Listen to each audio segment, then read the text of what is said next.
Daf Yomi, Tractate Bava, page 99b, part 2, with the words Amr Rabba Bar Chana, Amr Rabbi Yochanan, etc. The Gemara discusses Rabbi Yochanan's opinion concerning the case of an expert butcher.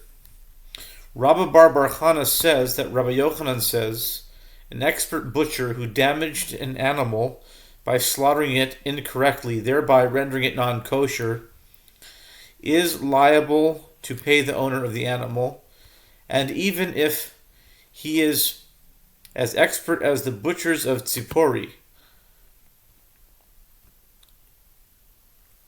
it is not considered an accident, and he is considered to be at fault.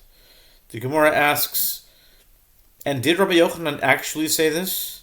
But didn't Rabba Bar Chana say that there was an incident in which a butcher who damaged an animal was brought to court before Rabbi Yochanan in the synagogue of the town of Ma'on? And Rabbi Yochanan said to the butcher, "Go bring proof that you are an expert at slaughtering chickens, and I will exempt you from payment."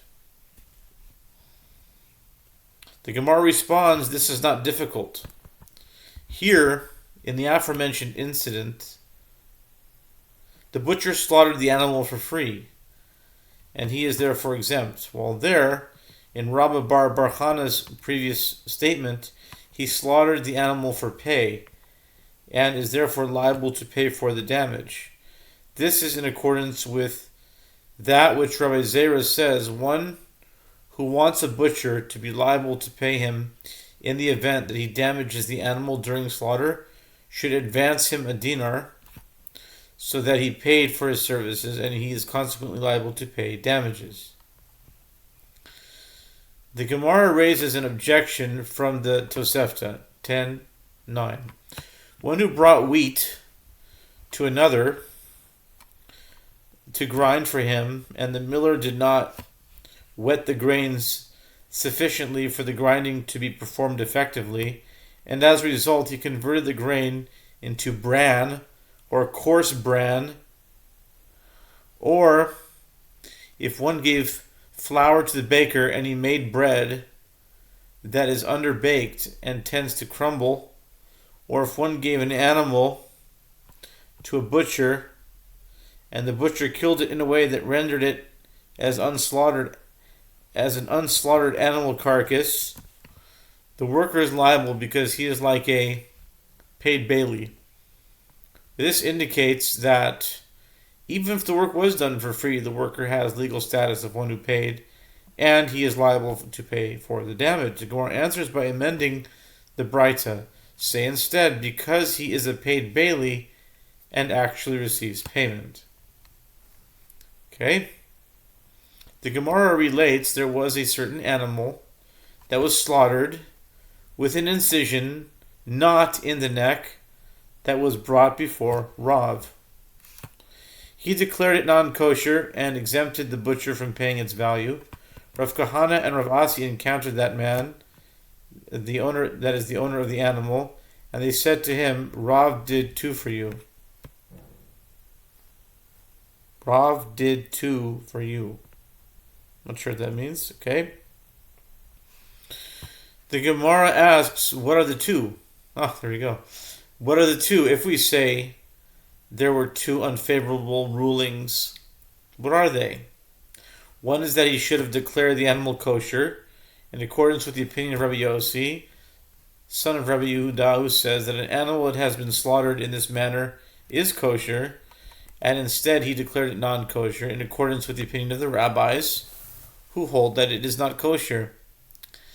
And the second is that even if he holds in accordance with the opinion of the rabbis, he should have ruled that the butcher is liable to pay for the damage. The Gemara challenges this explanation. But if these are the two that Rav Kahana and Rav Asi are referring to, is it permitted for them to say this type of statement to the owner of the animal? But isn't it taught in a Braita that when a judge leaves the courthouse, he should not say to the litigant, I found you innocent, and my colleagues found you liable. But what can I do, since my colleagues outnumber me? And it is concerning a circumstance such as this that it is stated, he that goes about as a talebearer reveals secrets, but he that is of a faithful spirit conceals a matter. Proverbs 11:13.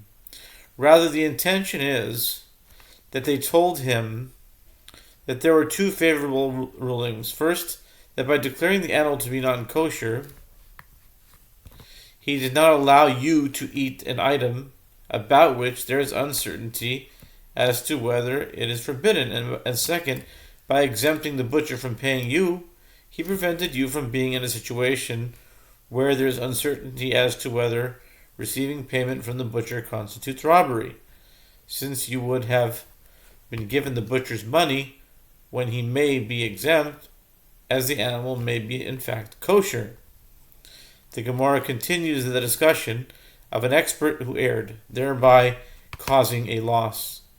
It was stated with regard to one who presents a dinar to a money changer to assess its value or authenticity, and the money changer declares it valid, and it is found to be bad, that is invalid, causing the owner a monetary loss. It is taught in one braita that if the money changer is an expert, he is exempt, while if he is an ordinary person, he is liable. I would think if you're an expert, you should be more liable. You're a professional. You should know what you're talking about. Okay, whatever, different reasoning. And then it's taught in another braita that irrespective of whether he is an expert or whether he is an ordinary person, he is liable to pay for the owner's loss.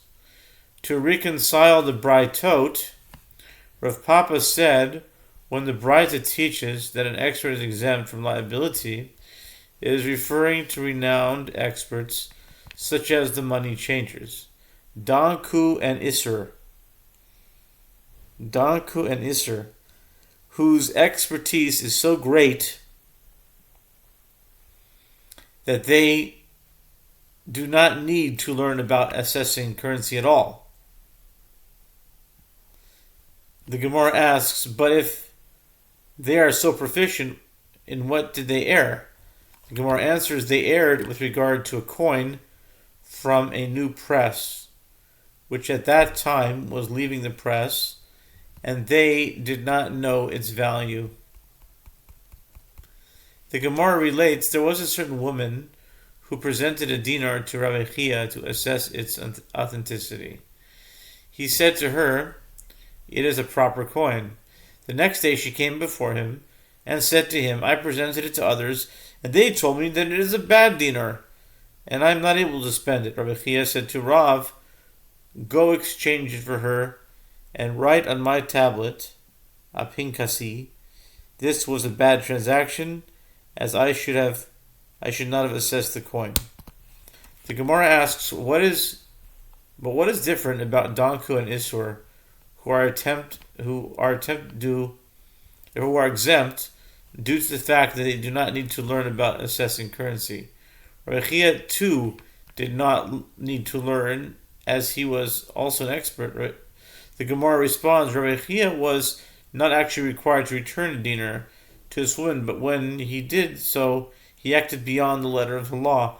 This is as that which Rav Yosef taught concerning the verse, and you shall show them the way wherein they must walk, and the work that they must do. Exodus 18:20.